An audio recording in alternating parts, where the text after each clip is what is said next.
Drugs ನಲ್ಲಿ ಗಾಂಜಾ ಮತ್ತೆ synthetic drug ಅತ್ಯಂತ ಅಪಾಯಕಾರಿ ಡ್ರಗ್ ಅದು.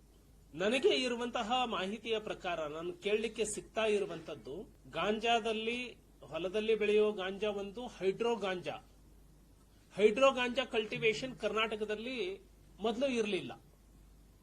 ಈಗ ಹೈಡ್ರೋ ಗಾಂಜಾ ಕರ್ನಾಟಕದಲ್ಲಿ ಕಲ್ಟಿವೇಶನ್ ಆಗ್ತಾ ಇರುವಂತಹ ಮಾಹಿತಿಗಳು ಬರ್ತಾ ಇದ್ದಾವೆ.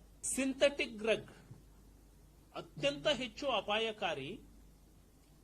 ಈ ಸಿಂಥೆಟಿಕ್ ಡ್ರಗ್ ಮೊದಲು ಏನು ಬಾಂಗ್ಲಾ ನುಸುಳುಕೋರರ ಮೂಲಕ ಕರ್ನಾಟಕಕ್ಕೆ ಬರ್ತಿತ್ತು, ನೈಜೀರಿಯಾ ವಲಸೆಗಾರರ ಮೂಲಕ ಏನು ಕರ್ನಾಟಕಕ್ಕೆ ಬರ್ತಿತ್ತು, ಈಗ ಸಿಂಥೆಟಿಕ್ ಡ್ರಗ್ ಕೂಡ ಲೀಲಾಜಾಲವಾಗಿ ಬೆಂಗಳೂರಿನಲ್ಲೇ ತಯಾರಾಗ್ತಾ ಇದೆ ಅನ್ನುವಂತಹ ಆತಂಕಕಾರಿ ಸುದ್ದಿ ಬರ್ತಾ ಇದೆ.